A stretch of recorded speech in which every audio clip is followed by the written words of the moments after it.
बली की। हिजाब, हलाल, अजान, टीपू सुल्तान, द केरल स्टोरी से लेकर बजरंग बली तक कर्नाटक चुनाव में हुई है वो बातें हैं जिन्हें जनता ने रिजेक्ट कर दिया।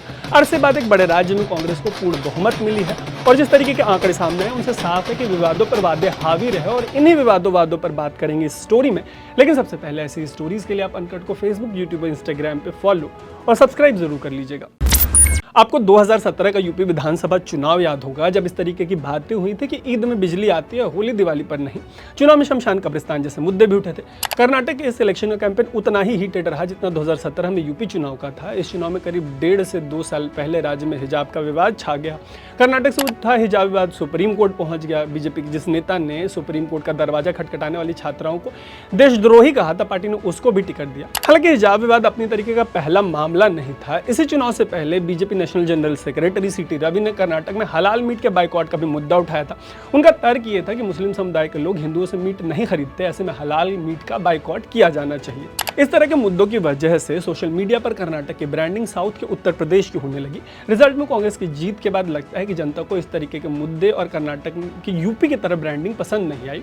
इस तरह की नापसंदगी को राज्य के डोमिनेंट वोटर कम्युनिटी वोकालिगा ने पहले ही खारिज कर दिया था। यह तब खारिज किया गया जब टीपू सुल्तान के भूत को कब्र से निकालकर वोकालिगा समुदाय से आने वाले उरीगौड़ा और नंजेगौड़ा का नाम चुनाव में इस्तेमाल किया गया। बीजेपी का यह मूव वोकालिगा समुदाय को नागवार गुजरा और पार्टी को उनके गुस्से का सामना करना पड़ा। मतलब इस चुनाव का आलम यह रहा कि केरल की 3 महिलाओं पर बेस्ड विवादित फिल्म द केरल स्टोरी तक को राज्य के चुनाव में मुद्दा बनाया गया। हालांकि रिजल्ट से साफ है कि ये मुद्दे वोटरों के गले नहीं उतरे। वजह यह है कि पिछले चुनाव में 104 सीटें पाने वाली बीजेपी 70 सीटों से नीचे चली गई।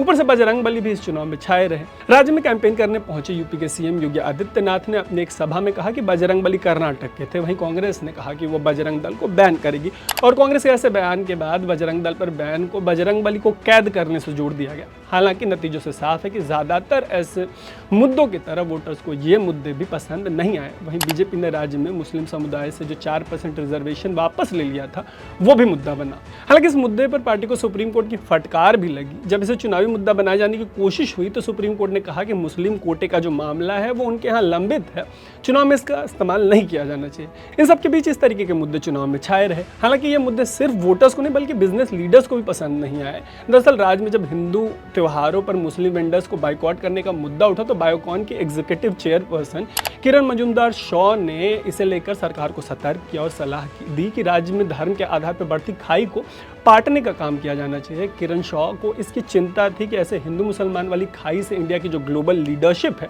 वो खटाई में पड़ सकती है। हालांकि बसवराज बोम्मई के कानों पर जू तक नहीं रहेंगी, उनकी सरकार के कानों पर जू नहीं रहेंगी और ऐसे में राज्य के चुनाव के अंतिम पड़ाव तक ये मुद्दे छाए रहे। पर ऐसा लगता है कि इससे होने वाले पॉसिबल डेफिसिट्स का बीजेपी के सबसे बड़े लीडर स्टेट में जो है येदियुरप्पा, उनको अंदाजा था। शायद इसी वजह से इंडियन एक्सप्रेस के साथ एक इंटरव्यू में उन्होंने हिजाब और हलाल जैसे मुद्दों को फालतू का मुद्दा बताया था। अटेम्प्ट तो कुछ इस तरीके का बोम्मई ने भी एक न्यूज़ चैनल के इवेंट के दौरान किया था इन मुद्दों को रिजेक्ट करने का, लेकिन लास्ट मोमेंट की इस कोशिश को कह सकते हैं कि वेस्ट चली गई और इस तरह के मुद्दे चुनाव में छाए रहे। वैसे सिर्फ इन्हीं मुद्दों की वजह से बीजेपी को तगड़ा नुकसान नहीं हुआ है। पार्टी ने अपने दर्जनों नेताओं का टिकट काट दिया था, जिनमें फॉर्मर चीफ मिनिस्टर से लेकर फॉर्मर डिप्टी सीएम तक थे। ऐसे ही नाराज नेताओं की वजह से बीजेपी को अच्छा खासा नुकसान हुआ है। राज्य में पार्टी के सबसे बड़े और लिंगायत के संभवतः सबसे टॉल लीडर येदियुरप्पा को किनारे करने का भी बीजेपी को नुकसान हुआ है। इससे एक बात ये साफ हो रही है कि एक तरफ जहां कांग्रेस को अपने स्टेट लीडरशिप की मजबूती का फायदा मिल रहा है, वहीं हिमाचल से कर्नाटक तक बीजेपी को स्टेट लीडरशिप के कमजोर होने का नुकसान उठाना पड़ रहा है। इनके अलावा सबसे बड़ी चीज ये रही कि जनता से जुड़ी महंगाई जैसी बातें जो है वो बड़े मुद्दे बने। एक तरफ जहां कांग्रेस ने 200 यूनिट फ्री बिजली से फ्री बस सर्विस महिलाओं के लिए ऐसे वादे करके जनता के पॉकेट पर पड़ी महंगाई की मार को कम करने की कोशिश की, वहीं बीजेपी के वादे में 3 मुफ्त साल में 3 मुफ्त सिलेंडर और जरूरतमंदों को आधा लीटर नंदिनी दूध जैसे वादे पे ये सिमट के रह गए। वैसे तो ये रिजल्ट आने के बाद का क्विक एनालिसिस है, पूरे आंकड़े आने के बाद तसल्ली से भी इसके ऊपर चर्चा होती रहेगी।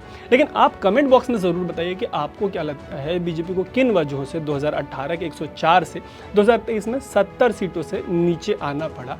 इस स्टोरी को यहीं पे विराम देते हैं। ऐसी स्टोरीज के लिए आप अनकट को फेसबुक, यूट्यूब और इंस्टाग्राम पे फॉलो और सब्सक्राइब जरूर कर लीजिएगा। देखते रहिएगा अनकट। मेरा नाम है तारुक।